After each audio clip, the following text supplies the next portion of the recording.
Oui, dans l'actualité, c'est peu dire que le bulletin de notes de la France est en dessous de la moyenne. Une étude internationale, encore une, a mis en lumière une nouvelle dégradation des capacités de lecture de nos élèves de CM1 qui, globalement, parviennent à déchiffrer le texte mais peinent à en saisir pleinement le sens. Et ça, c'est inquiétant.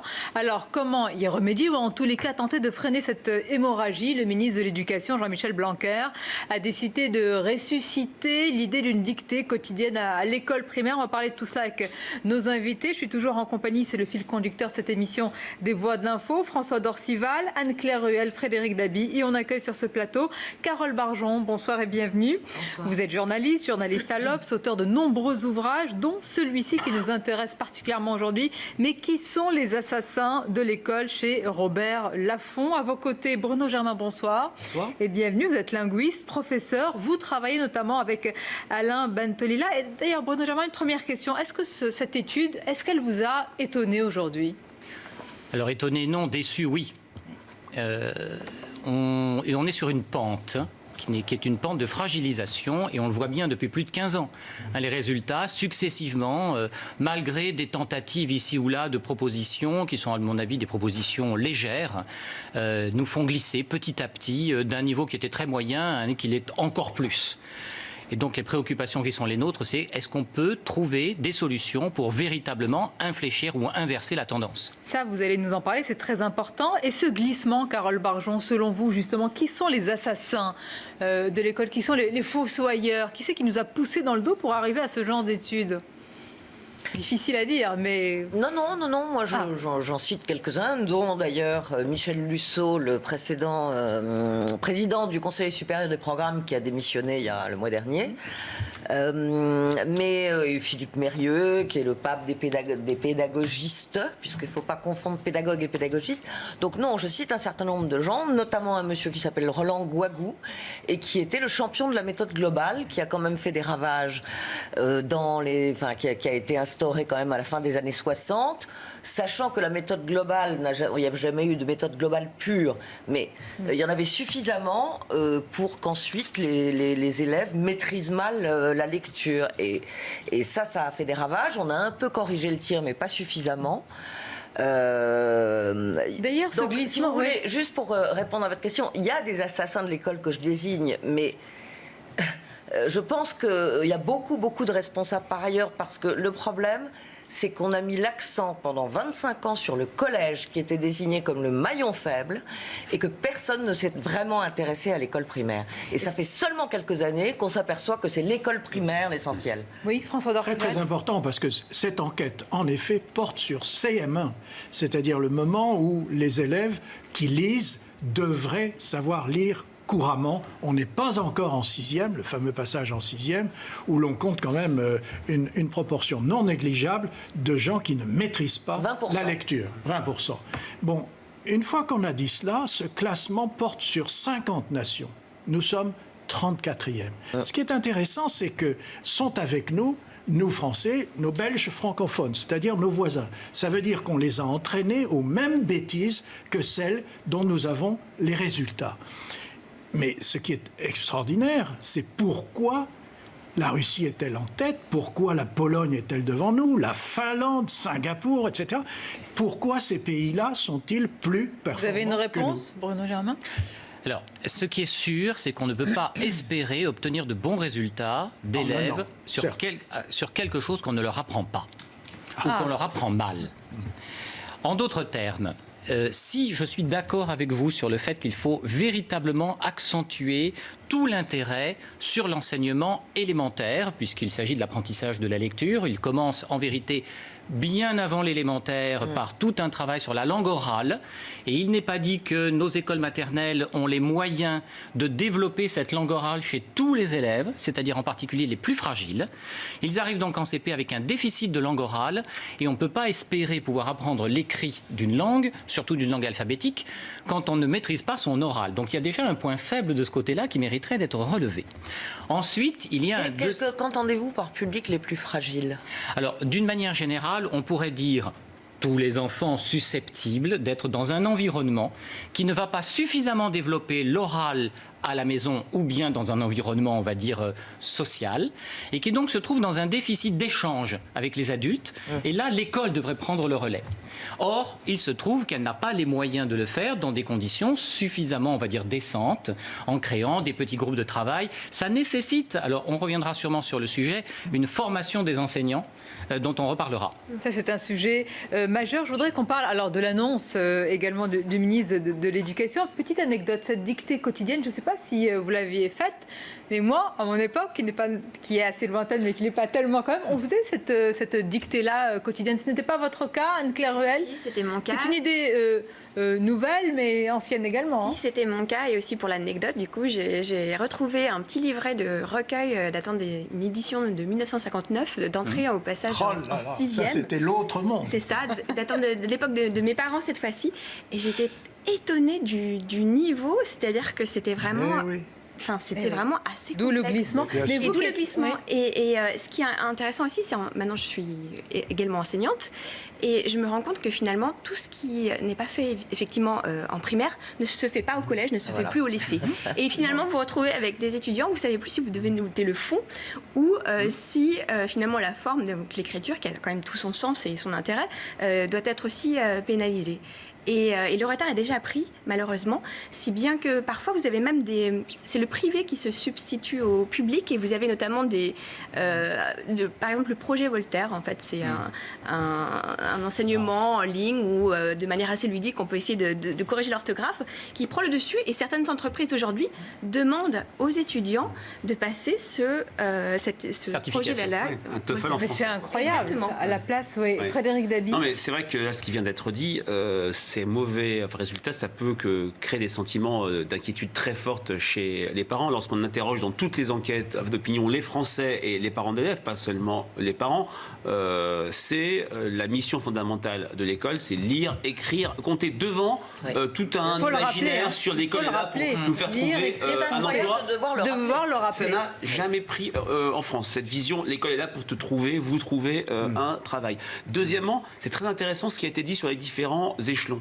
Pendant très très longtemps, les Français, les parents, opposaient les échelons perçus comme des échelons d'excellence, maternelle, élémentaire, versus collège-lycée. Alors qu'on a mis le paquet sur le collège, c'est au collège, plus que dans le lycée, qu'on a le sentiment que les choses se dégradent et que la situation n'est pas satisfaisante. Donc tout ce qui peut être un retour aux fondamentaux, la dictée quotidienne. On avait fait une enquête pour le JDD au mois de juillet et pour Match au mois de septembre sur toutes les mesures annoncées par Jean-Michel Blanquer. Elles étaient plébiscitées. Donc là, la dictée quotidienne va être plébiscitée, bien sûr, avec selon vous ? aucun clivage, notamment 3/4 des Français défavorables à la suppression des devoirs à la maison parce que c'est des éléments de réassurance. Bien sûr. Ma voisine, par exemple, citait 1959, mais tout ce qu'on vient de dire, Jean-Pierre Chevènement le disait en 1984.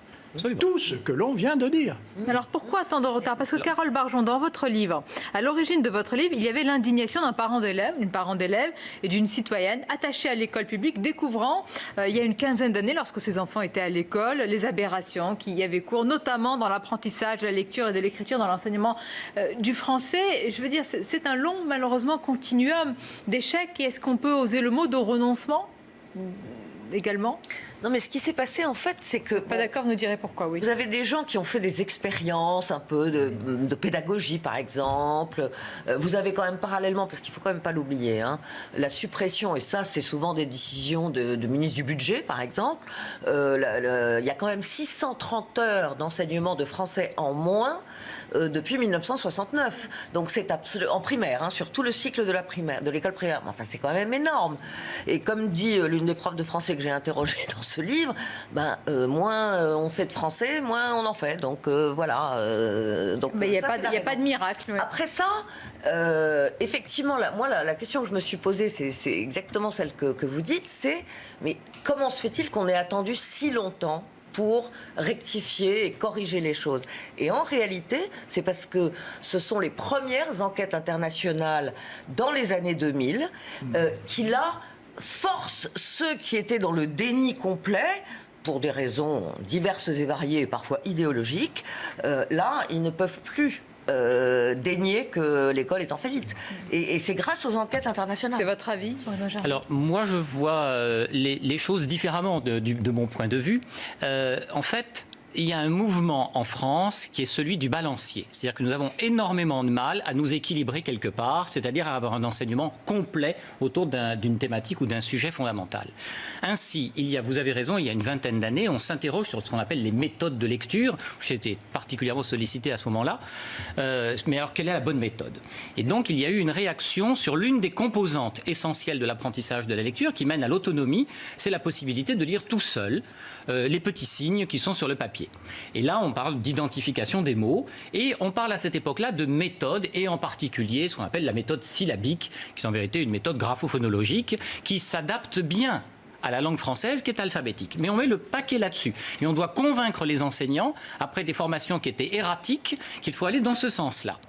Petit à petit, les choses vont se faire, mais elles vont se cristalliser tellement qu'on va finir par oublier l'autre composante essentielle de l'apprentissage de la lecture, qui est la compréhension de ces textes. C'est-à-dire qu'une fois qu'on a fait du bruit sur les mots et qu'on arrive à les énoncer par exemple oralement, en lisant de manière d'ailleurs avec le ton et assez correctement, pour certains élèves ce n'est pas encore le cas. Il faut considérer qu'on a environ 5% d'élèves qui sont en très grande fragilité avec l'identification des mots. Ils ne savent pas lire tout seuls. Mais néanmoins, ceux qui savent lire, eh bien, pour une partie d'entre eux, n'ont pas vécu un véritable apprentissage de la compréhension, c'est-à-dire les stratégies de compréhension d'une part et les composantes essentielles de la langue française, par exemple le vocabulaire. On va faire fi beaucoup de tout cela. Et le résultat, c'est qu'aujourd'hui, nous avons finalement des enfants dont on dit qu'ils déchiffrent mieux, mais qu'ils ne comprennent plus rien. Mais c'est très Ou grave. alors qu'ils comprennent à la surface des choses. Mais Monsieur Germain, pour la suite, mais pardonnez-moi, mais presque on les condamnait à un isolement social, à des problèmes qui vont être évidents sur tout le chemin de la vie. Oui. Exactement. Parce qu'en vérité... Là, les assassins de l'école, ce sont de vrais assassins de destin, de parcours. Je ne vais pas aller jusqu'à l'assassinat. Le mot est fort. Mais en vérité, les fossoyeurs, on va dire. Alors peut-être, ce qui est sûr, c'est que dans les premières années de la vie, on apprend à lire. Et ensuite, on lit pour apprendre. Ouais. Vous imaginez la double peine de ceux qui ont mal appris à lire et qui n'apprendront plus par la suite. Donc, on voit là un échec du système. Et je m'inquiète, moi, par exemple, que ces enfants qui sont donc mauvais compreneurs, voire peu ou pas du tout compreneurs, qui survolent un texte et qui disent « je l'ai compris à peu près ». Moi, c'est dramatique, c'est à peu près. Je voudrais un enseignement au plus près. C'est-à-dire ce qu'a voulu dire l'auteur, par exemple. Eh bien, ces jeunes-là sont aussi des jeunes dont je m'inquiète.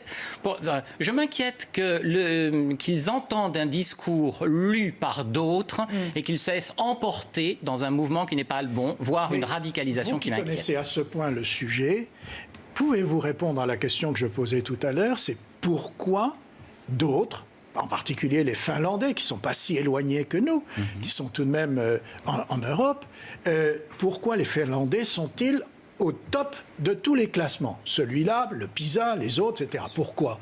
Pourquoi les Polonais sont-ils devant nous? Parce que, oralement, scripturalement, parce que qu'est-ce qui se passe dans ces nations-là pour qu'elles soient meilleures? Ou bien alors, ils n'ont pas changé de méthode, ils ont gardé la vieille méthode? Alors, pour vous répondre, une première chose qui est intéressante, c'est la langue elle-même. La langue française n'est pas une langue si simple que cela. Elle est certes moins opaque que l'anglais, par exemple, mais néanmoins beaucoup plus que l'espagnol ou l'allemand. Il y a donc un certain nombre de difficultés qui vont naître de cette opacité de la langue française. On doit donc la dépasser, cette difficulté, mais c'est possible. C'est-à-dire qu'il n'y a aucune raison pour qu'un enfant aujourd'hui, à part s'il a un trouble particulier, ne puisse pas apprendre à lire et à écrire d'ailleurs correctement. Donc qu'est-ce qui se passe ailleurs? Alors je me méfie toujours de ce qui se passe ailleurs parce que l'environnement n'est pas le même. Malgré tout, la recette semble marcher. Alors on pourrait peut-être aller vers un autre aspect qui pour le coup est expérimenté de manière tout à fait récente et qui est de nouveau la division de classes de CP dans des milieux difficiles dont je vous parlais tout à l'heure et des CP à 12. Et là, on retrouverait ce qui est de l'ordre du pédagogue et non plus du pédagogiste, c'est-à-dire la possibilité pour les enseignants de s'occuper un peu plus de chacun des enfants dans sa singularité de façon à lui apporter une réponse adaptée s'il rencontre. C'est un idéal, on va dire. Je vais vous laisser conclure tous et toutes sur ce sujet. Carole Barjon, est-ce que l'image déjà avec le ministre Blanquer. Est-ce que tout ça est en train d'être, la page est en train d'être tournée? Là, je ne parle pas forcément d'un Najat Vallaud-Belkacem, mais d'années peut-être difficiles pour l'éducation nationale. Moi, je crois, enfin en tout cas, il semble être sur le bon chemin. Et en plus, il est assez habile, puisqu'il ne veut pas du tout procéder par une grande loi qui, évidemment, généralement, met tout à feu et à sang et fait que le ministre saute au bout de 6 mois. Bon, non, là, par exemple, vous voyez, il va donner des recommandations. Où il va faire des choses par circulaire, par décret. Donc voilà, je pense qu'il est en plus assez habile.